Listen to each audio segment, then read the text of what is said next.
They're guys. They do magic. They are the Magic Guys.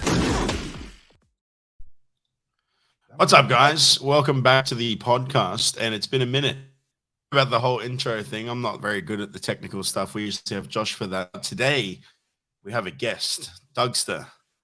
Are you familiar with this person? Wow, I actually am. Like, I go back with this guy longer than you. It might be 25 years. Is he that old? Am I that old? Is he 25 years old? He might be. Yeah, we'll find out. I don't know. He's not that old. But here he comes. Important people in magic. I don't know how he ended up here tonight, but wow, I'm happy he did. Ladies and gentlemen, Andi Gladwin.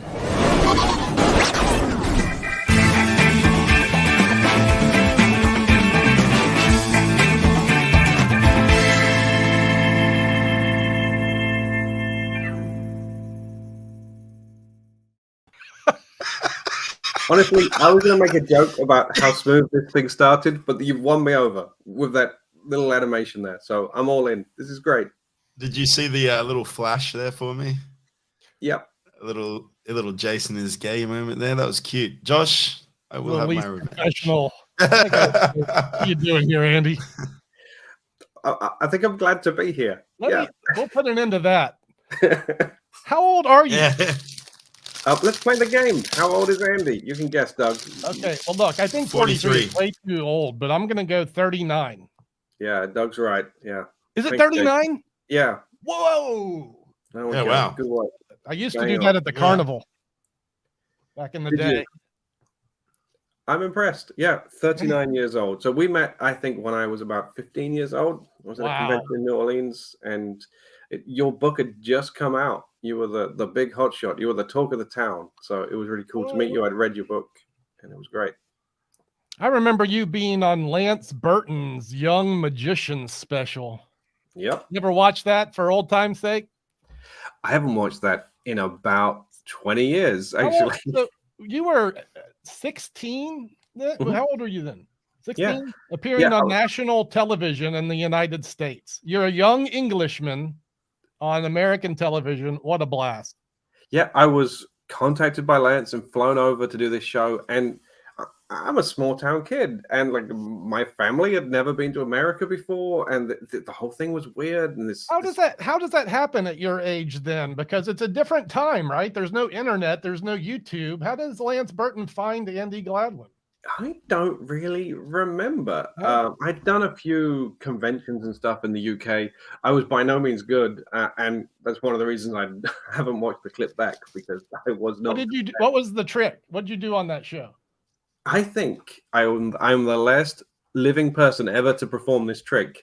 It is the head sword box. You know that trick where somebody puts a box on their head and then you're putting swords through them? You've told me somebody who's performed that trick in the last 20 years. Buried that piece. Yep. So that was my thing, and actually that's the last time I ever performed that trick and any trick like it. So now I'm pretty much exclusively close up and parlor. So that trick has gone. I guess as we're talking about how old you are and your television accolades, we could mention that you're a co-partner of one of the biggest magic industry things in the magic universe. That's Vanishing Inc. Let's not gloss over that. And how cool is that? That's me. King. That's what we do. You're one of the owners of Vanishing Inc, is it? Yeah. So me and Joshua J, we started that. We met on the Lance Burton show when we were like 15, 16. I think I was 15 and Josh was like 19 or something.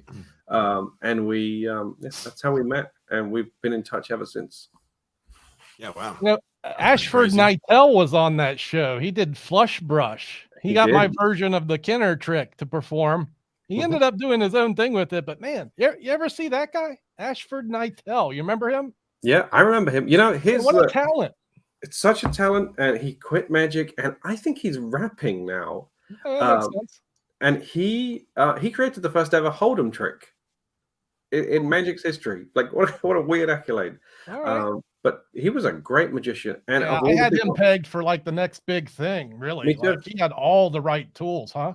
Yeah, of all the people on that show, he was the guy with the most potential, I think. And Yeah, I don't know what he's doing now, but I'd love to chat with him. Probably whatever he wants, knowing which that could be rapping. How does it make you feel knowing that people that speak about themselves in third person order almost everything from your shop? Yeah, I mean, look at this. I bought this just a couple. This is like the last Vanishing Inc book, the John Graham release. I think this is one of the best books of maybe the last couple decades. So rare you get a book with really, because you got a professional giving his working routines, and it's not close up. He's telling you how to work it. When do you get that? Yeah, it's a John Graham is a really smart guy, and he. I'll be honest, I knew nothing about John Graham until Azzy Wind told me. He was like, "Hey, there's this guy, John Graham, who has a book that he's written about transitioning from close up to stage. You should check it out. It's one of the best books I've read in years." And like, is there any better accolade than that? So I was like, okay. Yeah, well, again, he's a worker, right? So a real worker. You can tell that he works this stuff in a lot. So yeah, it's a great book, and I think it's going to help a lot of people over the next few decades to transition from close up to parlor, because that's a hard thing to do.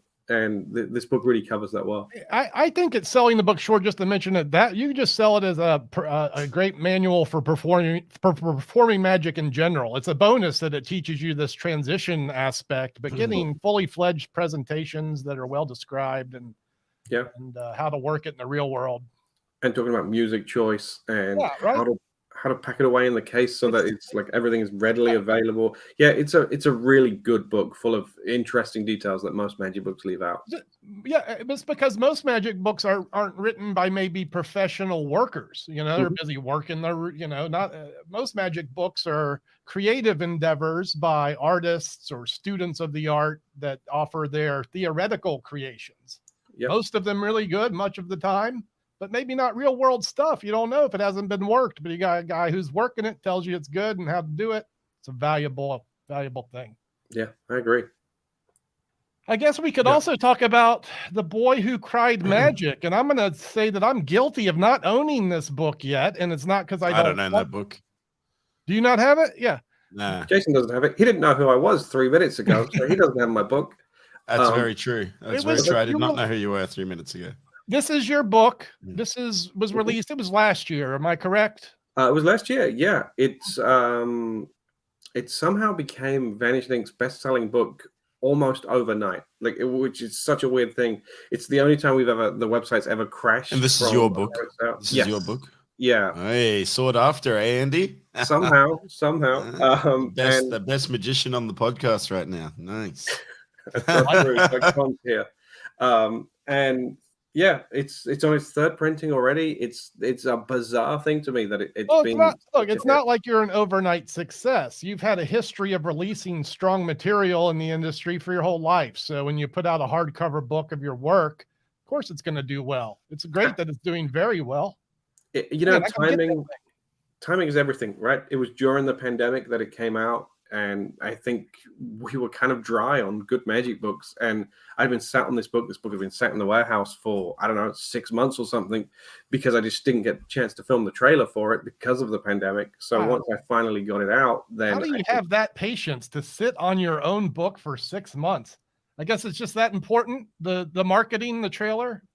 For me, it was because I had a vision for what I wanted the trailer to be. And I knew that I had to fly to America to film this trailer, basically. The only place, the only team, the people within the Vanishing team that could do it were in America. So I just had to wait. And that's fine. I have 2 kind of tricks that will be released at the Vanishing warehouse. One of them has been there for about 3 years now, and it hasn't been released yet. Really? The reason for the pandemic, this is a trick using 6 spectators on stage. And I was like, could there be a worse time to bring 6 spectators on stage during a pandemic? So okay. Just felt like time to park that trick. And actually, I'm just about to film the trailer for that next week, so hopefully that'll come out soon. Well, that's a good that's a good insight for most people. Patience is a virtue, right? A good time to be in Chicago, maybe, right? Maybe so. Hey, there we go. Yeah, doing a lecture at the Chicago Magic Lounge this Saturday. 25th. Things are happening. So you're in England today, but this week you'll be in the States. Yeah, they have air travel nowadays, and you can get there same day. It's really weird, Doug. Yeah. Yeah, I fly out. I'm actually going to see Josh. Josh is doing a talk in New York, and he's been doing this book tour for the last year, and I haven't got to see any other dates. And I had planned to turn up to one of the dates in disguise and try and like ask a question or something and see if I can spend the whole time at his book event without him knowing that I was there.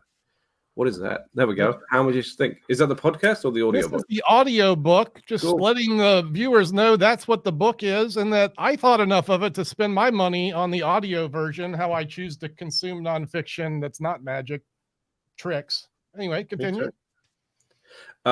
And yeah, I just haven't got a chance to go, and he has one more date left on this year-long tour. So I thought let's fly over and see it, and then Chicago Magic Lounge were like, "Hey, come and do a lecture." So it worked out perfectly.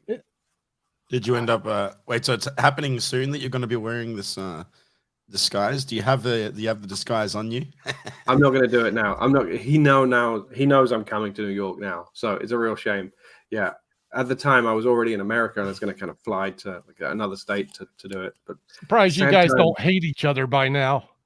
No. Well, I mean, man, we were briefly talking about the insanity of not just being in the magic industry, because, you know, I dabble a little bit. I sell some things here on the internet.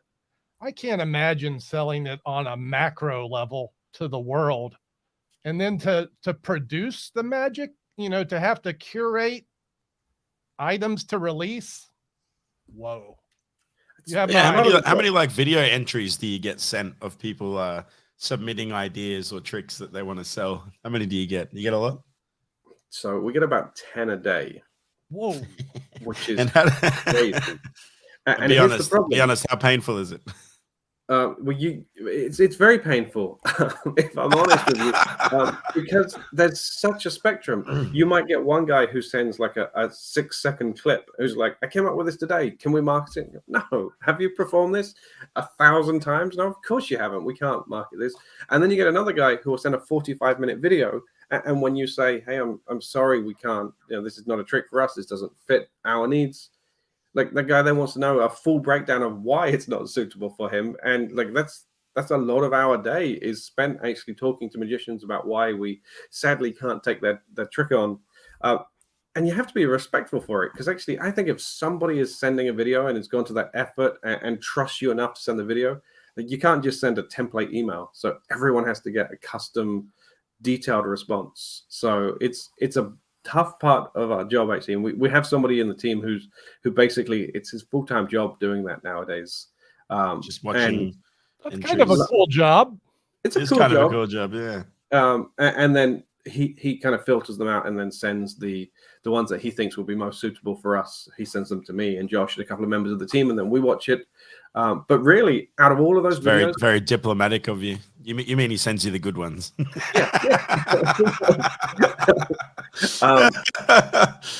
But he's such a polite guy, Andy.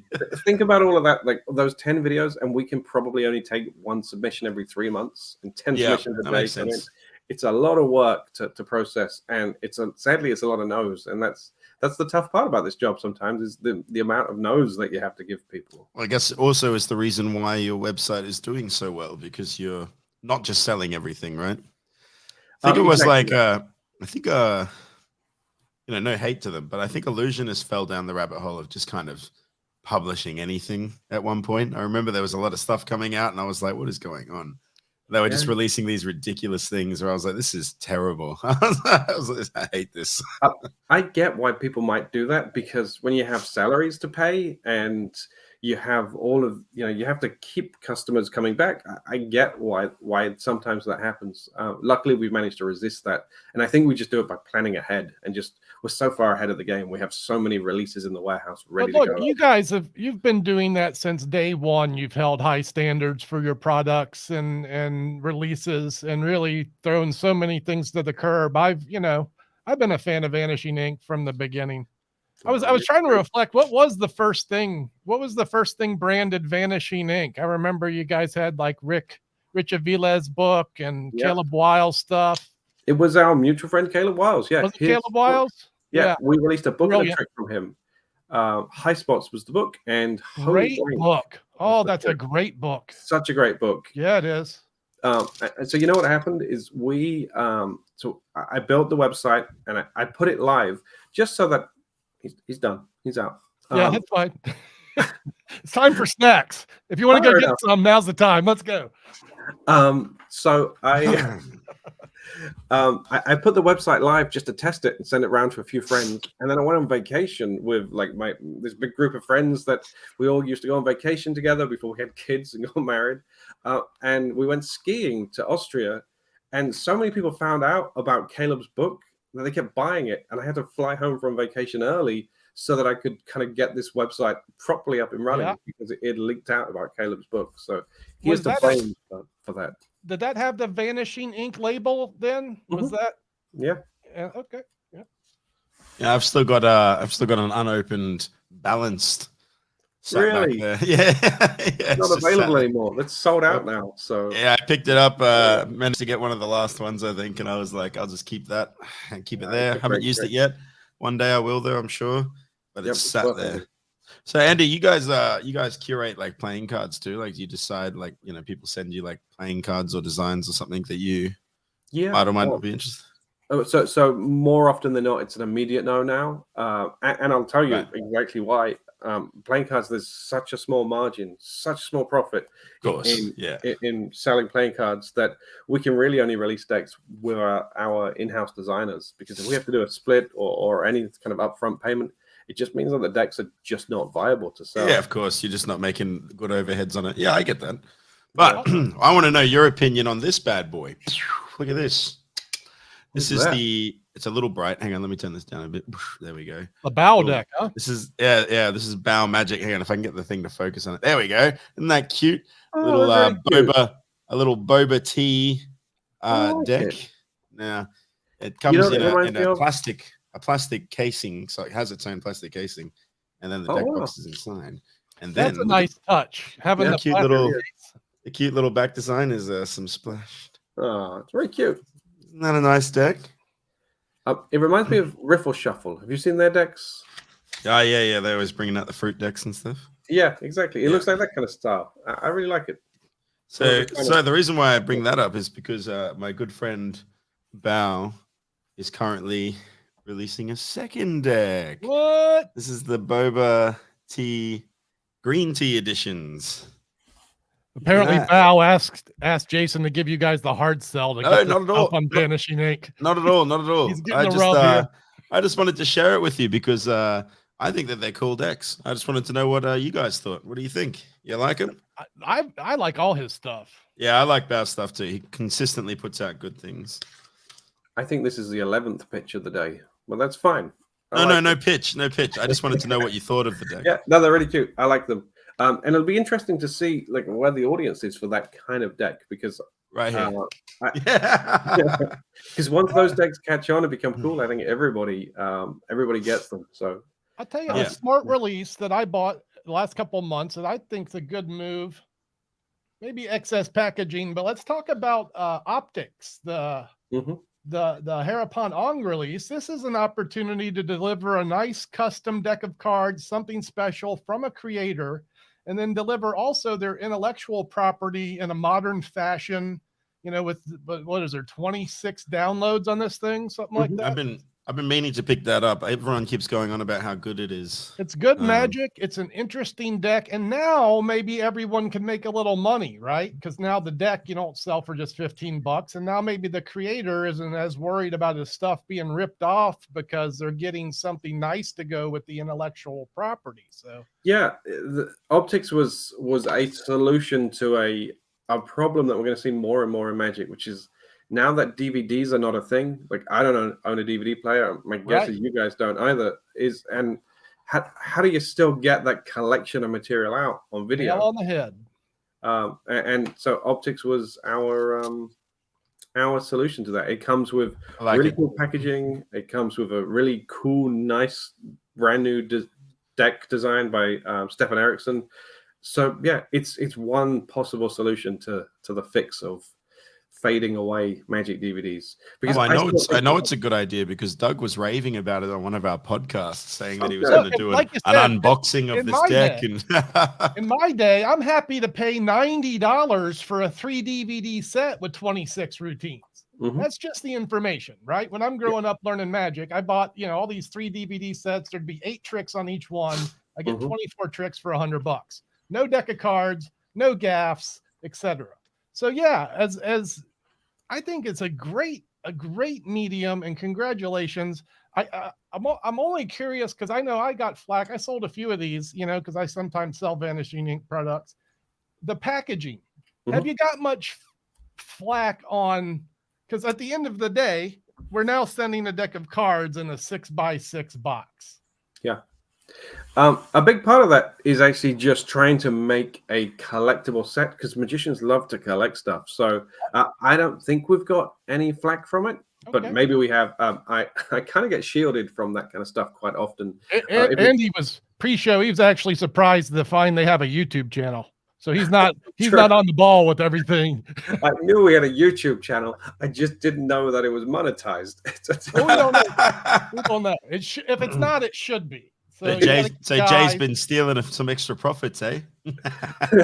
Saying they're doing pretty good on the YouTubes. They got the views going. We got the views, that's for sure. Yeah. But I don't. Yeah, I'm not aware of getting much flack from it. But I'll tell you this: the big thing on our minds right now is plastic waste. Trying to produce decks of cards without all of this extra unnecessarily shrink wrapped cards it's a real problem, and we're trying to address that. But it's tough because the playing card manufacturers insist on it. Interesting. And the same with books. We want to try not to shrink wrap books. They just don't need to be shrink wrapped. So you're quite proactive about the recycling, etc. So that's like an answer then. So like I would assume the packaging on like this Opticks is they throw it away, it's going to dissolve into the earth, right? There it is, ladies and jelly beans. YouTube. Look at all these videos. Constant content, man. You can never get enough content. Hey, look at this. What do you think of this one here, by the way? The coffee cups. I have it right here. You look at that. If I move, you can just see it down at the bottom. I've been playing around with it. I think it's really great. There we go. Cool packaging. Oh, yeah? Did you get it sent to you, or did you buy it, Doug? Did today. It came in the mail today. Adam told me he's been trying to get a set into your hands, but there's been problems. But then I looked and there's an Aussie distributor. There's an Aussie distributor for Vulpine Creations. So yeah, maybe I'll just order a set. It sounds like well, he told me he wants to get one in your hands. Obviously, he's a smart person. I don't think it's going to work favorably for him, so I'll just order it and help him out anyway. Doesn't matter. No big deal. Yeah, he deserves it. You won't be disappointed. Yeah. No, I don't think I would be either. And you know me, I'm a cups and balls guy. Yep. I'm a classics guy, man. I love the classics. Yep. You know what's great is the final load on Adams. It's so smart. He reinvented the final load method. It's really cool. I can't wait to dig in. Like I just opened the box. Doug's next viral video. Here it comes. It could be, right? It totally has that potential. Absolutely. It does. Yeah, can you fit it in that 60-second margin though? You know I work quick. Yeah, I know you speak quick too. I don't know what's I mean, just knowing the loading system is like, it's like, it's gonna, I mean, it's so efficient. Yeah, you know what I was just thinking about is I was reading the I forget his name, Reynolds, not Steve Reynolds. I'm blanking on his name. He just released book 52. Sean Alexander. I'm awful at this. I'm awful at names. But he has a coins and coffee cup routine. Scott Alexander. Scott, there we go. I'm so sorry, and I apologize, Scott, if you ever sees this because we've met before, and that's awful. Doing a coins and coffee mug routine, and then using Adam's final load. I think it'll be a great little connection of tricks. Ooh, you know, I do a little of that coins and coffee cup stuff too. I hadn't even thought about that, but yeah. There we go. It's all yours. So I'm curious, how much of performing is part of your life? Are you an active entertainer? Do you do pre-pandemic? Pre-pandemic, I certainly was. Or more realistically, pre my son. When my son was born, something had to give because I would just be away 24/7 otherwise. Yeah. So I stopped performing for a while. However, I'm ready to be back now. Yeah. I'm desperate to come back. But what's interesting is I've totally changed perspectives over the pandemic. Previously, I was working close up pretty much as my only source of performing. But Right. now I want to be on stage and doing parlor. Like I don't really want to be doing walk around magic or anything like that. Right. I just want to be doing parlor stuff. Yeah, I like parlor. I like a healthy mix of the two personally. You know, a little close up, little parlor. You know, I like that. I just want, you know what I want to be doing? Maybe that's unfair to say parlor. I just want to be doing shows, right? Instead of walking around and bringing magic to people. I want them to be able to come and see a show. Well, it's like what Piff used to say. He used to say he much preferred doing shows because he didn't feel like an hors d'oeuvre. Yeah, exactly. You know? For that reason, and because of the luxuries I've had of having some income here, I've basically stopped accepting gigs because I despise the average venue for, in particular, a close-up magician, right? It's generally horrible work in abysmal situations. And yeah, I'm very much more interested these days in doing a performance where people might come to see magic because they want to, as opposed to it being foisted upon them for, before the audience. One of the happiest changes I made to my career was saying I will no longer take gigs that I know I cannot shine at. Like if I know I'm not going to be able to be great because of the venue or the audience or the setup, then I just don't take the gig. Right. And that changed everything overnight for me. It made sure that I was happy with every gig I was doing, and that I could leave the gig knowing that I did a great job. It's life-changing. You know, it's what kept me performing my whole life, because that's a pure venue where you can get this kind of emotion, these kind of interactions without, that space becomes your space, right? Like that slab of concrete that you're on becomes your slab of concrete. People are entering your arena, not the other way around. So, which I kind of like to. Sorry, Darren's book. Darren has this book, not Pure Effect, Absolute Magic. Darren Brown. Oh, yeah, great Brown. book. Yeah. Great book. Absolute Magic is a killer book because it basically tackles this exact subject for half the book, about his way of doing it, where he would have people come to a table that he was sat down at, so they actually were coming into his world. It's really smart, his ideas. He convinced me that was the way to go. After I read that book, I just started bringing what is basically my street performing rigs to they'd book me as a strolling magician. I'd show up at my table and I'd say, let me trolley. And if this doesn't work, I'll stroll. It's great. Yeah. And it always worked. It's a great, strolling is just not ideal. If people would learn that they can book close-up magic in a theatrical setting at these environments, at these gigs, I think we'd experience maybe an interesting generation of, magicians performing new styles. I agree, for sure. Oh yeah, magic is definitely having more personality. People's performances are changing a lot, which is great. Will you be performing in Chicago, Andy? You're doing a lecture, in which I'm assuming will be for magicians, correct? Just doing the lecture. I'm in and out, sadly, on this trip. Okay. I think I'm in America for like 3 or 4 days. All right. But I want to get back to performing at places like the Chicago Magic Lounge, and I'm just about to book going back to the Castle, because that's what gives me so much joy, is those kind of venues where people are coming to watch a magic show. So I can see me pretty much doing a tour of all of these places pretty soon. And that would just be so great for the soul. Yep. Yeah. 20-minute close-up shows, 20-minute parlor shows. Like, what an amazing time for magic right now that we're having all these venues popping up, like Liberty Magic in Pittsburgh and House of Cards, the Prestige. There's a lot of them. And you're right. Yeah, they're popping up. Yeah, I can't wait for them to start appearing in the UK as well, because then I get to do these things and go home after the show. Maybe that's the new Vanishing Inc. thing. You guys have enough resources to make a good one happen. Just hire another guy, Andy. Hire another guy. That's the answer to everything, right? Just hire another guy. We have always had a dream of opening up a magic theater together, because the things that make us thrive, the things that we're really excited about, are where we have kind of skill sets that meet in the middle. We always have the same values of what we want to achieve in a joint we being venture. you and Josh. Yep, me and Josh. But actually, not just me and Josh. Now, me and Josh and the core members of the team as well. The management team within Vanishing Inc. So yeah, we have these complementary values, and when our skill sets all kind of interlink, that's when these things really thrive. And I think running a venue is exactly where we would all connect together and thrive in the right way. I don't see us doing it, at least in the short term, but I think it's something we would really love. Open it up in Australia. I'll do it for you. Sure, it sounds perfect.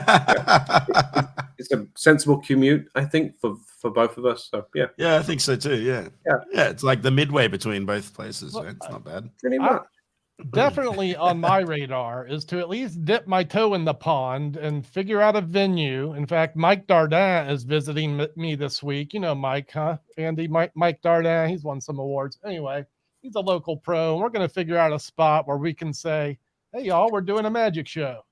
We're going to see who shows up to it and how we can blow that up in New Orleans. Didn't you have a venue for a while, or was it a store you had? Oh, and that exact venue is what I'm eyeballing. It's a place that is a haunted house during Halloween, but it's booked as the Mystere Mansion year-round, and he eventually made it escape rooms. But because the guy never developed his liquor license, we never opened the joint, and this was after an insane amount of effort. Yeah, and that was the thing that held us up, and sadly, that was the thing he didn't figure out till the end. But yeah, it could have been a magic castle in New Orleans. Rats. It's the place for it. So, but look, that venue's still there. The close-up room with 30 tiered seats and a mirror that you walk through is still there. They still have escape rooms, and I can see an event where you say, hey, come to an escape room, see a magic show, something like that, maybe. And, that place is definitely on my radar still. It's great. Yeah, I am so jealous of anyone who has their own venue to be able to perform at every night. Yeah. Like, what a cool opportunity. Right. The other ones are Mystique Dining. There's a few of those popping up now. Yeah. They seem excellent too. Mm-hmm. What a time to be a performing magician. If you can give up a week and go and work somewhere and you don't mind kind of not making normal gig money, then it's so cool. And if you can develop a social media following, and this is kind of one of the reasons I encourage it, well, now maybe now's the time to do it, right? Put some butts in seats. Social media has never been more accessible than it is right now. So does that help? The stuff that you guys do? Does that help you bring people in for gigs? Yep. I don't even have a website, Andy. Wow. I'm a full-time working magician. I get 2 to 3 gigs a week, and I don't have a website. And people find you from TikTok and Instagram? Social media. Yeah, Instagram, TikTok, Facebook, YouTube, all of them. I have a large following on all of them. And so the average booker is somebody who already follows you, I assume, and then they go, for a gig. Yeah, or they look up, they'll look up a magician, and because my profile and my following is so big, I'll be one of the people that come up. If you if you go looking up magicians, right? How often do you get recognized? A lot. Yeah. Daily, even when I'm street performing, because I still street perform because I like it. And so, daily, just all the time. It just kind of happens. It's a strong perceived value for even a client that hires you if you have a healthy social media following, and it's just social proof, right? It's just social proof that you're already accepted and people like you. So. Yeah. No, I get it. Doesn't hurt.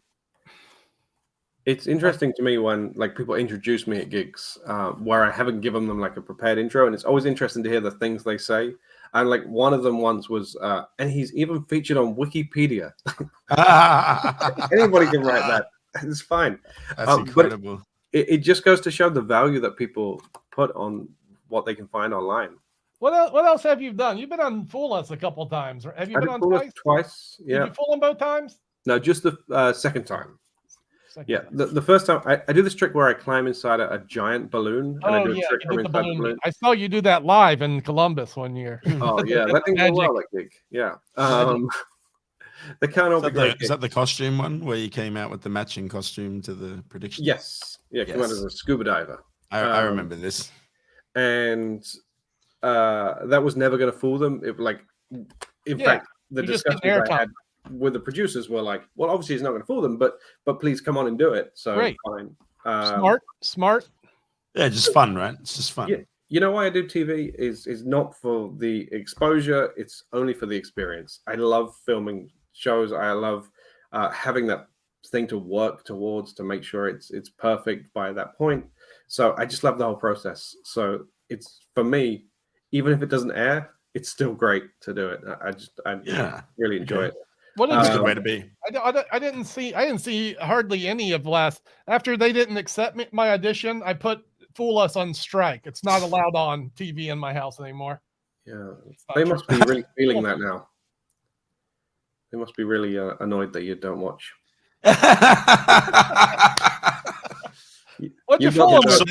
I saw them live in Sydney, and they mentioned that Doug Conn wasn't watching him anymore. So, I meant to say, Jason, I don't know if you read my comment. They lost their luggage on the way to Australia. They did not have their show when they started in Sydney, so they had to improvise their whole show, really. Yeah, which is the show that I saw. Right. Yeah. You mentioned it was a little less than par, and that had a lot to do with it. Imagine, your Penn and Teller and your luggage. I still think they did a great job. Yeah, to be of course honest. they did. But I just I was expecting so much more. Yeah. And I guess that could also be the fault of my expectations versus reality, right? So that could also imagine you have a show you rehearsed to bring to Australia, and then the show doesn't show up. You're gonna have a crappy. Not crap, but what did they do? What material? It just seemed like they used their suitcase show. So instead of like any big illusions, it was all just like suitcase tricks, which is fine. It's the kind of stuff like you and I would walk on the stage that you've traveled to for, because we're doing an event. You know what I mean? Did they not mention that their equipment was missing? No, of course not. They're professionals. Why would they do that? Yep. Why would they cheapen the experience by saying something like that? Yeah. Right. No, the crowd loved them, man, and I loved them too. It was still amazing, but it was just, I had this idea in my head that was going to be totally different. But that's all right. Well, it was still great. I still enjoyed it. You go back a second time. Yeah, I was meant to go back a second time in Brisbane, but I'm booked for the cruises, so. Workers got to work. Hey, here's a question from a person I like, and I want to know the answer to this. And let's preface this. You guys take you do retreats. You take a group of magicians to in this case Africa this year, right? Yep. And give us the elevator pitch, and then tell us your favorite part. How about that? So the elevator pitch is, imagine going on vacation with your favorite magicians. Sorry, I'm really uncomfortable sitting here. My chair is so low, so sorry I'm moving around so much. That's all right. Man, stand up, dance a little. I wish. You missed snack time. I told you earlier. You should have got up. I really should have. I have my water. It's fine. It's almost 2 a.m. here. I'm not eating anything. And thank you for that. I know it's late, bro. Thank you. You're probably already up anyway, huh? Are you on dad hours? I'd be asleep by now. Yeah. I have a 6-year-old son. I'm getting woken up regardless of when I go to bed. So you're on dad hours. But anyway, it's imagine going on vacation with your favorite magicians is basically it. So this time we went to South Africa on safari to a 5-star safari resort, and we took Guy Hollingworth and Danny Garcia with us. So me, Josh, Guy, and Danny all gave lectures, and then we went on safari, and we just all hung out as a group of, I think, 20 or 30 magicians. We just had the best time. It was so much fun. Everybody got to know everybody else during this trip. So by the end of it, we were all... It's like an all-inclusive kind of let's just go magic in Africa kind of deal, huh? Yeah, it was absolutely crazy. What's a price ticket to a gig like that? That was, I think, maybe 10,000, $7,000. 7, less than 10. Okay, less than 10. And you know what? If you tried to book that hotel that we stayed at, or the lodge we stayed at, it would be like $12,000 or something. Yeah. But because we get to buy in group, like a big group, it's cheaper. Another innovative offering from the Vanishing Inc. boys. Go figure. Oh, yeah. And we're doing Utah in a couple of months. September, we're going to Utah. That one's sold out. And we announced the 2023 dates next week. And the cool part is it's on my birthday. It's my 40th birthday on this next retreat. So it's going to be fun. Hey. But to answer birthday. Sorry? Happy birthday for them. Thanks for a year away, but thank you. That's very proud of you. My favorite part of that retreat was not actually at the retreat itself. It was the College of Magic. I've never visited the College of Magic. Oh, I've heard of this place. Yeah. And it was absolutely fascinating. So I've supported the College of Magic for the last maybe decade or so. Me and Josh built a theater there for them. We built a creativity room where they can kind of go and create tricks. There's like invisible thread and sponge balls and all the gimmicks they can want, and they can create tricks there. So cool. But I'd never been. So there's literally a theater with my name on the door that I'd never been to. So it was such an amazing opportunity to see the physical representation of what we've helped support and work with. And I was blown away. This college is way more than a college. Like, it's way more than just magic. They're breaking all the racism boundaries. They're breaking all of the skill level boundaries that some magicians, some 6-year-old kid is there studying magic with a 18-year-old kid who is 20 times better than him. But it doesn't matter. Like, they gel and they teach each other and they work together. They break all the boundaries of socioeconomic backgrounds. Like, it's way bigger than magic, and I was so pleased to see it in person and be part of it. That sounds amazing. It's what magic is, though. It's what magic is. It is. It really is. I just keep coming up. The fact that they use magic for it, use magic for a much bigger thing, was just so inspiring to see. And I got to do a show for the kids, and I have never felt like such a rock star. These kids were so welcoming and so much fun. And probably just grateful, right? Probably just grateful for the opportunities they're getting. I hope so. I hope so. I must have spent 2 hours taking pictures with the kids. Like, they just, every one of them wanted to take a photo, and it was just so cool. And I'm going to try and go back as often as I can, actually, to try and support them. They just do. It sounds interesting, because in Australia we have a thing called the PCYC Club. It's like the Police Citizens Youth Club. And it's basically this like very cheap and affordable place for people to go and do sports and recreational activities. And it sounds like this is a similar vibe, but with magic, which is so awesome to me. I think that's cool. Yeah, it's just inviting people into a hobby. Is there a curriculum here? I mean, do they have like an organized, like, can I go to Mentalism 101, etc.? Is that what? I don't think it's quite as specific as that, but they have like ongoing like 6-week courses or whatever, and they have to do outreach, and they have to get taxis for every one of these kids. They have to pay for the kids to get a taxi into the College of Magic, and the reason for that is because they are many of these kids are coming from the townships in South Africa, and they used to have a minibus, and they would drive around and pick up these kids. The minibus got stolen with the kids in it. Like, literally, it got held up at gunpoint, and they took the minibus. So now they have to pay for taxis for every one of these 100, 200 kids, depending on the day. And it's such a difficult job that they do, and they do it so well and with smiles on their face. And they are truly changing these kids' lives, because they're introducing them to magic, and they're giving them opportunities to now travel between the townships, which is not normally the done thing. And they are getting to perform, and it's truly changing the world using magic, which is. I can imagine, like, in giving them social skills, right, that they might not have otherwise had. Yep, and also introducing them to, there are kids who go to private school there with kids who truly have absolutely nothing other than the clothes on their backs and now a deck of cards that they've been given, and they're connecting them together, and that's going to do great things for the future of South Africa, I'm sure. I bet you there'll be a beautiful story about that soon. Someone will go on Penn and Teller's Fool Us from that school, and I'd love that. share a lovely story. And why am I thinking there's a documentary on this place? Does that ring a bell at all? Someone should do that. Someone should do that. Yeah, that's for sure. All right. Well, Doug, let's fly over and let's do it. They would love you guys. Let's make a YouTube documentary.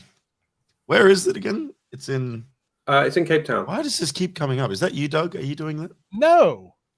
We just want to know. Someone really wants to know. I think I keep bumping my space bar or something. But yeah. Are there any sorry, Andy. Where was it again? Sorry.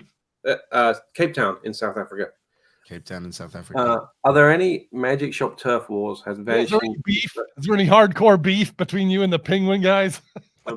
Surely you guys have like a good working relationship, right? You'd have to.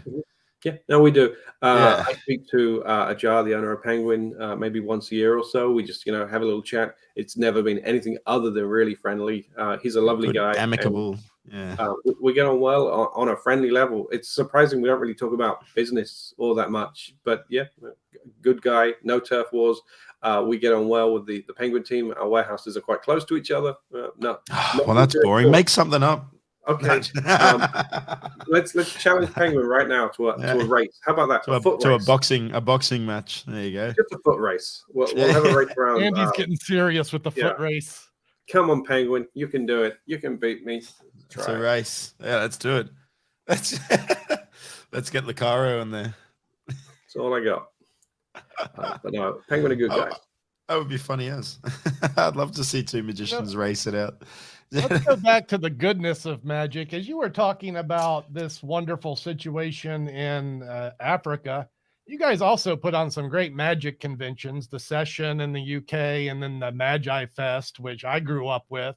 Super important when I was a child. And now you're also sponsoring children from probably worldwide, knowing you guys, but you have a scholarship for children to attend your events, correct? Can you explain correct.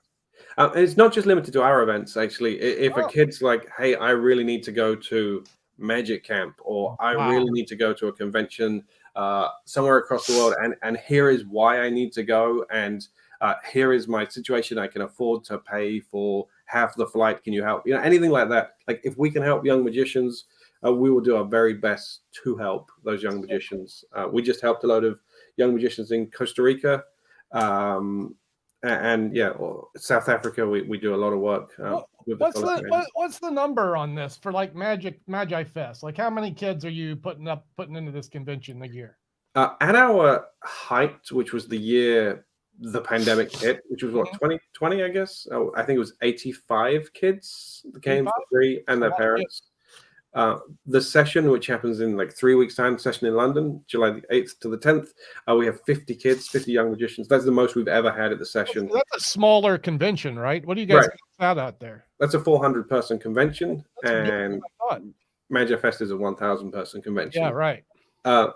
And you know what's really cool? It's about, at least at its height in Magi Fest, it's about 50% females, which is really great to show the future of magic. But the charity doesn't just do the scholarships. Right now, we're working on some books. My favorite of them is we have commissioned a book about female magicians aimed at young people. So the history of female magicians aimed at young people, with like these really amazing graphics and illustrations. And it just tells the story that just shows that actually magic is inclusive and has been inclusive for all these years. It's just we don't really talk about it all that much, or we haven't really. One time back on analog television, Lance Burton had these TV specials with young magicians on them back in the old days. Yeah. I think there were females on that too, actually. Is that in your book? Was there? That would be surprising. Was there a female on that show? Like, hang on. Yes, I'm thinking like Adelaide Herman. That's it. That's the only one I know. Christina Taguchi was on Young Magicians Showcase, and she now works with the SYM, Society of Young Magicians. Who is that? Christy Taguchi. All right. Yeah. So yeah, this is a book that we're going to distribute for free to young magicians to show them right from day one that you can, whoever you are, whatever your background, you can still be a great magician. Even though you see mostly males in the magic world, it doesn't need to be that way. Nope. So I agree. It'd be good to see more female magicians. Are you familiar with Billy Kidd? Yeah, of course. She lives like maybe 45 minutes from me. Oh wow! Okay, there you go. Yeah, she was one of the better street performers. Yeah, back in the day. I don't know if she's still doing street performing now, but did you ever see Marianne work? Cellini's wife? No. Yeah, she's really good. She passed away last year. She did Cellini's act. A female doing what Billy Kidd's doing, basically cups and so on, like a little fairy. I did a comedy club gig with Billy Kidd a couple of years ago, and she just tore the room apart. She was really great. I always say that street performers got something, a little bit more of an advantage, I think, over the average performer. Yeah, with the training in the arena, as it were, day in and day out. You get the shows in. Where else do you get all the shows? Yeah, I agree. But Magic's in a better place than ever before with how great some female magicians are. We're very lucky. It is in a good place now, isn't it? It's so much more normalized to hire a magician for an event than it used to be. Mm-hmm. Yeah. I've got a question on, speaking of books you're coming out with. Did I see you mention a new Jack Parker book? Is that happening? It's done. Yeah, it comes out in like 3 weeks' time, I think. So what is this book? What is this release then? So it's a Jack Parker book. Thank you. Now, Andy, you've written two of Jack's books, or and a third one, right? Is there a like? Do you want to see it? Yeah, I do. Yeah. Should we do a little I'd like to see it at my house if you want to send a review copy. So cute, Doug. I never seen your face light up so much before. So Jack Parker was a very integral part of the second deal, which I was very active as. This is where Andy and I met on the second deal, where he met Jack. And Jack was one of the more creative card men of this time, and Andy started publishing his material. He got, it was a cancer, leukemia. So he suffered from leukemia as a teenager, and then he got cancer when he was in his 30s. Sad.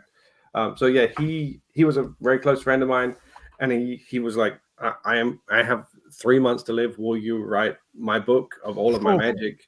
And so I quit my job. I was working in IT at the time. I quit my job to write the book that's 52 Memories, which is this book here. Was this the first hardcover book then? That I did? Yeah. I think probably so. Yeah. I think maybe so. A good choice. It's a beautiful cover. What an important book that is.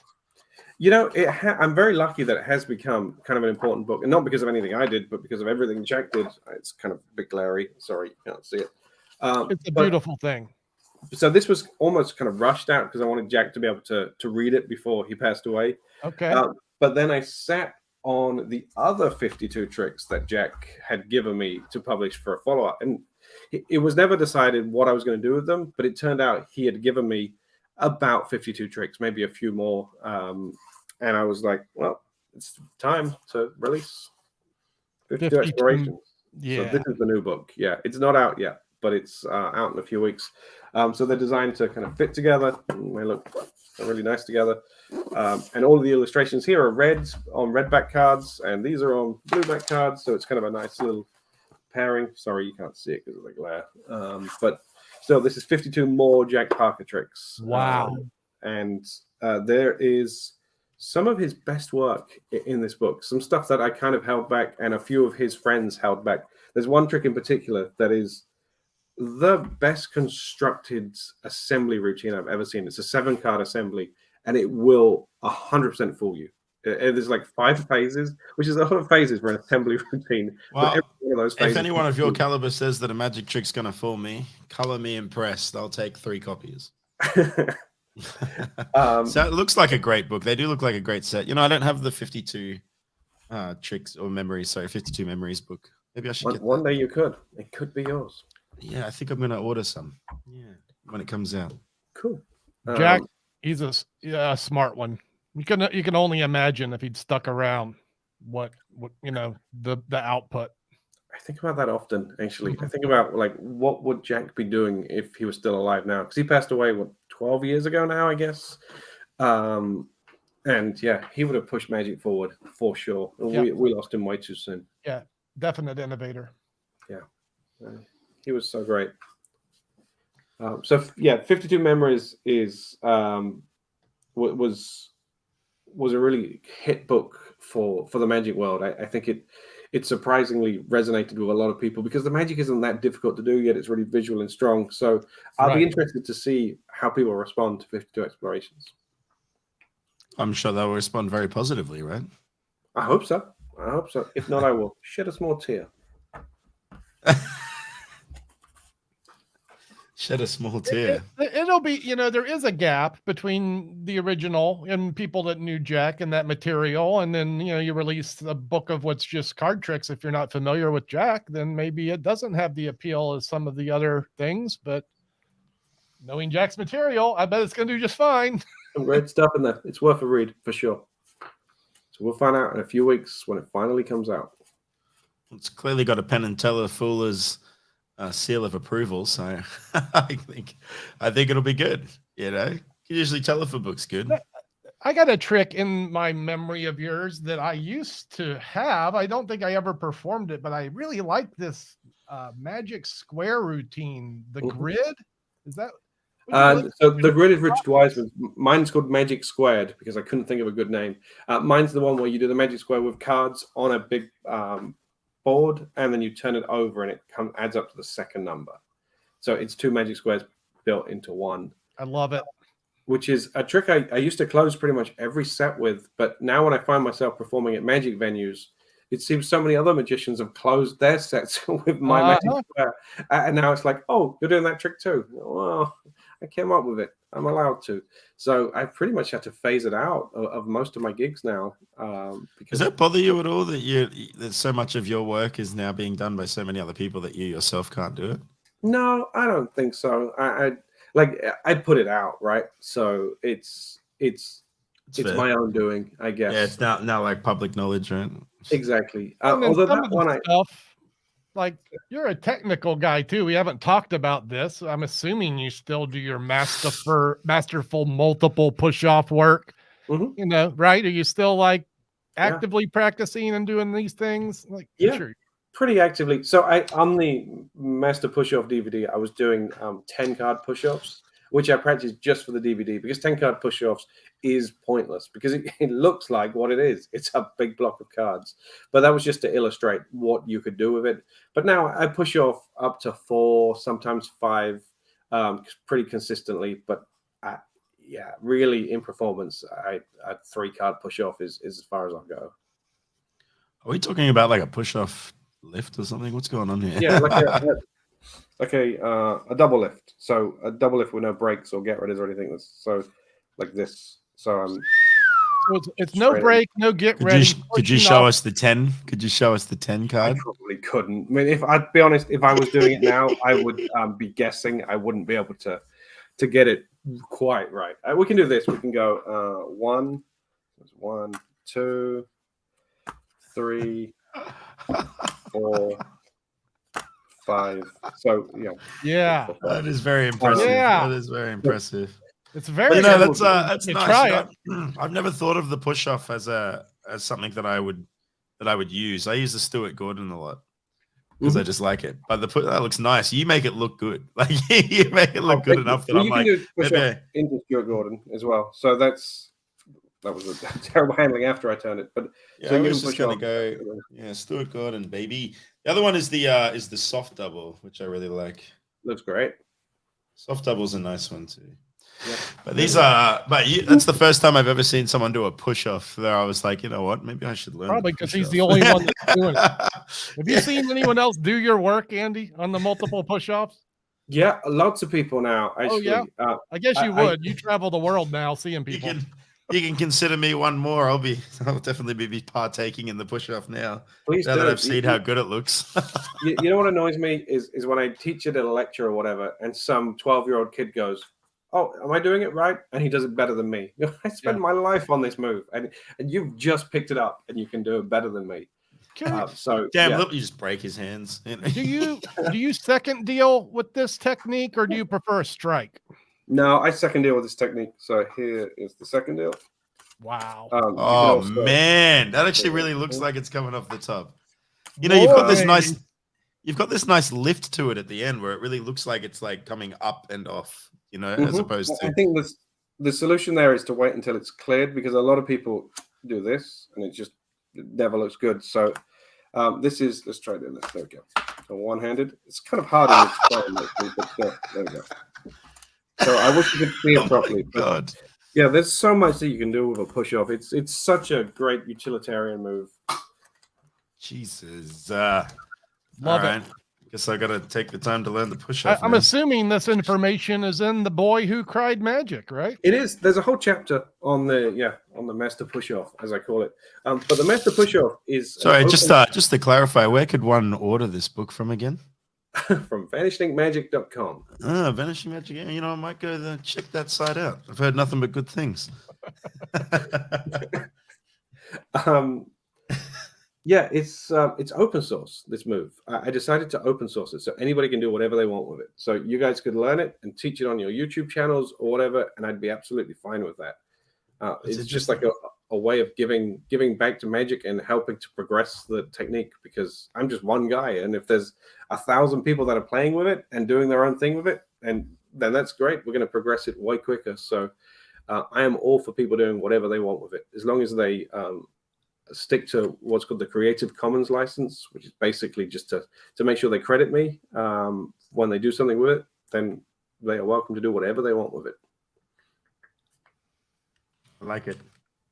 I'm actually just as we speak, I'm ordering it. So. You are live ordering. I'm gonna order my copy from Murphy's, so I'm just gonna get mine wholesale. You're paying some money. Good for you. Getting that percentage. That's one more thing before we go, because I want to mention people that can get access to your stuff on the cheap. You're having a deal right now for like $1 for your masterclass. Is that still going on? I think it ends tomorrow, so be quick. But it's still going on then. Yeah, so we came up with this masterclass concept like 2 years ago, and we've done, I think, 30 or maybe a few more masterclasses with these great magicians over the years. And our marketing team have always said, we want to do a $1 trial because we think once people see it, they want to join. And you can't discount somebody else's lecture for $1. You can't get like Guy Hollingworth in and go, hey, by the way, we're going to only charge $1 for your stuff, because it just doesn't. Okay, good point. It's so unfair.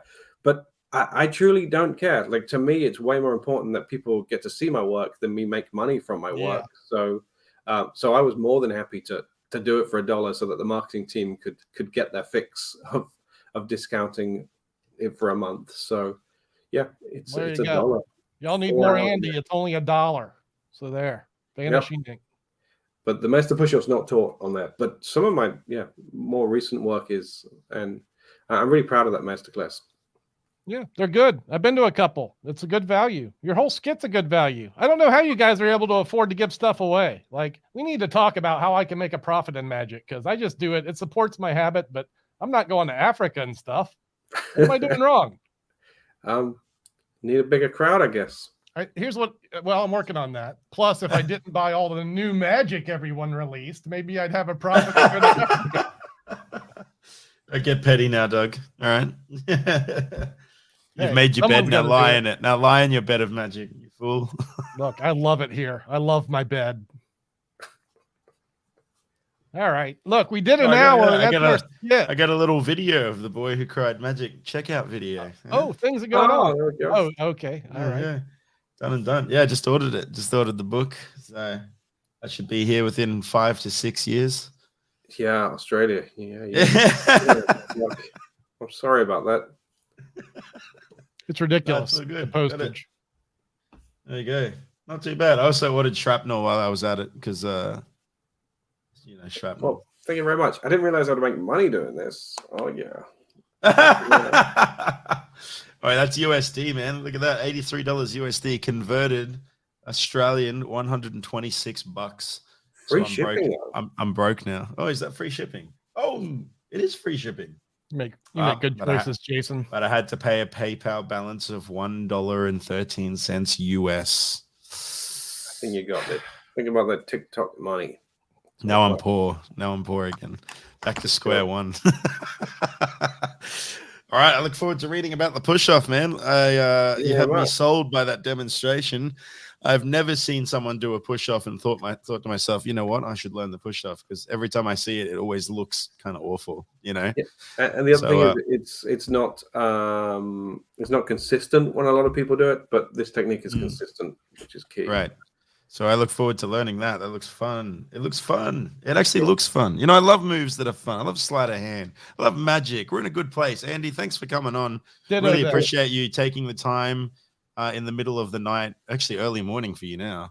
You have to wake up in like 3 hours because your son will wake up. 4 hours I will be up with my son. But hey, whatever. We get to talk about it was worth it, man. You get to talk about magic with two of the best magicians that you've seen today. Exactly. Thank you. I am very today because it's 2 a.m. So yeah, but exactly acceptable. Timed it perfectly. You guys are great. For 2 hours now, you haven't been able to see any other magicians. I know it. So We're the best. Fuck the rest.